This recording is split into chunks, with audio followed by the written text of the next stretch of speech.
कारण तुम्ही म्हणजे पहिल्यांदा माननीय मुख्यमंत्री देवेंद्र फडणवीसजी यांनी राज्यामध्ये लँड टायटलिंग ॲक्ट असावा असे निर्देश महसूल विभागाला दिले आहे। कारण या राज्यातली जे सातबारा आहे किंवा देशातला सातबारा आहे, जमिनीचा सातबारा असतो किंवा प्रॉपर्टी कार्ड असतं किंवा घराचा फ्लॅटचा जो या ठिकाणी नोंदणी दाखला आहेत किंवा नोंदणी आहे किंवा टॅक्स रिसिप्ट आहे, ही काही अंतिम डॉक्युमेंट नाही आहे। जगाचा जर विचार केला आपण इतर देशाचा तर कन्क्लुजिव्ह निश्चित प्रॉपर्टी कार्ड संपूर्ण जगातल्या त्या देशांनी आपली प्रॉपर्टी जी आहे जनतेची ते निश्चित केली आहे, त्याला कन्क्लुजिव्ह प्रॉपर्टी कार्ड दिलेलं आहे। त्यामुळं जगामध्ये कुठेही गेलं तर त्याची प्रॉपर्टी कॅश होऊ शकतं, त्याच्या प्रॉपर्टीला कुठेही त्या ठिकाणी कॅश बेनिफिट मिळू शकतात। आणि राज्यामध्ये इन्व्हेस्टमेंट येताना जगातल्या इतर देशाचे इन्व्हेस्टमेंट येताना जोपर्यंत निश्चित लँड टायटलिंग होत नाही तोपर्यंत इन्व्हेस्टमेंट वाढत नाही। एखाद्या वेळा प्रायव्हेट इन्व्हेस्टमेंट करायचं असेल विदेशी लोक, कारण सातबारा त्यांना समजत नाही, त्यांना त्या ठिकाणी प्रॉपर्टी कार्ड समजत नाही किंवा करता उद्या निश्चित प्रॉपर्टी म्हणून या ठिकाणी आपण लँड टायटलिंग कायदा आणतो, ज्यातनं जे प्रॉपर्टी कार्ड असणार आहे ते जगातल्या कुठल्याही देशाच्या कुठल्याही भूमीवर ते कार्ड चालणार आहे। आपल्या प्रॉपर्टीला खऱ्या अर्थाने एक कॅश सारखं एक स्वरूप येणार आहे। तुमच्या प्रॉपर्टीचं मूल्य हे या ठिकाणी ठरलं जाणार आहे आणि त्यातनं एक राज्याला मोठा बूम मिळणार आहे। आणि म्हणून या राज्यामध्ये लँड टायटलिंग ॲक्ट या ठिकाणी येण्याची अधिसूचना आम्ही तयार करतो आहे। येणाऱ्या जुलै महिन्यामध्ये या कायद्याला आम्ही अंतिम रूप देऊ आणि या राज्यामध्ये 14 कोटी जनतेची प्रॉपर्टी निश्चित प्रॉपर्टी कार्ड म्हणून या ठिकाणी देण्यात येईल। आजचं प्रॉपर्टी कार्ड हे त्या ठिकाणी टेम्पररी, आज सुप्रीम कोर्टाचे निकाल बघितले, हायकोर्टाचे निकाल बघितले तर सातबाराला त्या ठिकाणी मान्यता मिळत नाही किंवा प्रॉपर्टी कार्डला रजिस्ट्रेशनला मान्यता मिळत नाही, नोंदी दाखल्याला मान्यता मिळत नाही।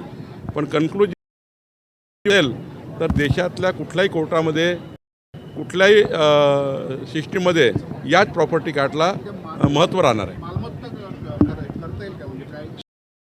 मालमत्ता प्रॉपर्टी कार्ड असणार आहे, संपूर्ण करता येईल, कुठलाही व्यवहार कसा करता येईल आणि आपल्या प्रॉपर्टीची व्हॅल्यू हे या ठिकाणी आपल्या प्रॉपर्टी कार्डवर येणार आहे। सर, रुपाली चाकणकरांची आज नाशिकमध्ये ते पोचलेले आहेत, SITची चौकशी करते, त्याचवेळी नाना पटोलेंनी काही आरोप केलेत। या सगळ्या खरात प्रकरणामध्ये 4 आणखीन मंत्री सामील आणि या मंत्र्यांची नावं मी मुख्यमंत्र्यांना देईन। मुख्यमंत्र्यांना द्यायला पाहिजे, मान्य आहे, जाहीर का करत नाही? पुन्हा रोखला जाहीर करायला नाना पटोलेंना, जाहीर करावी ना, आजच जाहीर करावी। माझा त्यांना निरोप सांगा की जाहीर करायला सांगितलं आहे, काहीतरी करता बोलायचं। राहिला रुपाली त्यांना जर बोलवलं असेल तर पोलीस योग्य वेळी त्यांच्याबद्दलची भूमिका आपल्यासमोर मांडतील। गाडी वगैरे जर मी नावं असं ओपन केली तर कदाचित खरातला संपून टाकतील, मारून टाकतील, जसं ज्या पद्धतीने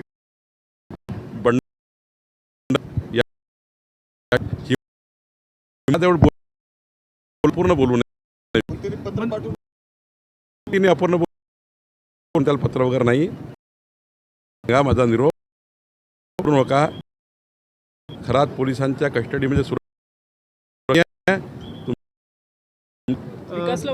गाडी वगैरे असं तुम्हाला वाटतं ब्लॅकमेल करते? नाही, मला काही नाना पटोलेचा स्वभाव ब्लॅकमेलिंगचा नाही आहे, ते माझे मित्र आहे फार जवळचे।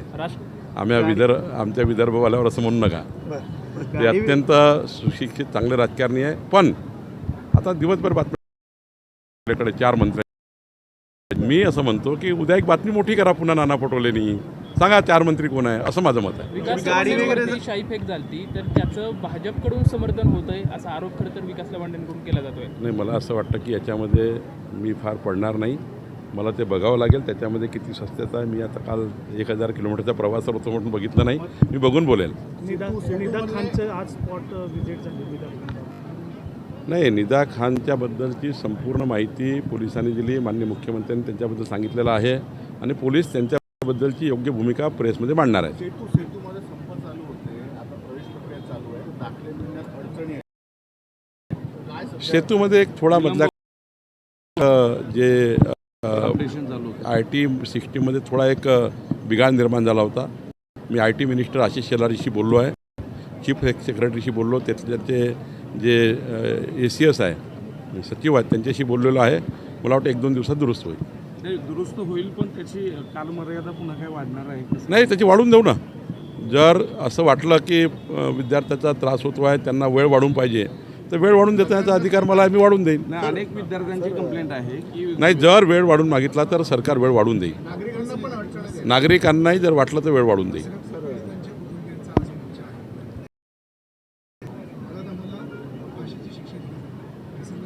माननीय मुख्यमंत्र्यांनी आपल्या सरकारमधल्या सर्वच वरिष्ठ मंत्र्यांनी आज एकनाथ शिंदे आहे की लोकशाहीमध्ये कुणालाही रस्त्यावर फाशी देण्याची तरतूद नाही आहे, ती न्यायालय आहे. त्यामुळं न्यायालयाची लढाई तातडीनं लढणे आणि आरोपीला जे काही आणणे आणि त्यांना मृत्यूदंड झापायची याकरता काळजी घेणे ही सरकारची जबाबदारी सरकार पार पडतं आहे. शेवटी न्यायालयीन व्यवस्था आपल्या देशामध्ये असल्यामुळं असं रस्त्यावर गोळी कोणाला मारता येत नाही. त्यामुळं मला वाटतं थोडा याच्यामध्ये जे मुख्यमंत्र्यांनी जो शब्द दिला त्याचा विश्वास त्या परिवाराने ठेवावा.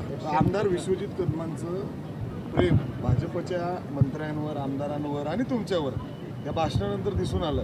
काय महाराष्ट्राचे संस्कार संस्कृती महाराष्ट्राचे संस्कार संस्कृती हीच आहे जी स्वर्गीय पतंगराव कदमजींनी आम्हाला दिली आहे. त्यांचा जो संस्कार होते ते आम्ही पाळतो आहे.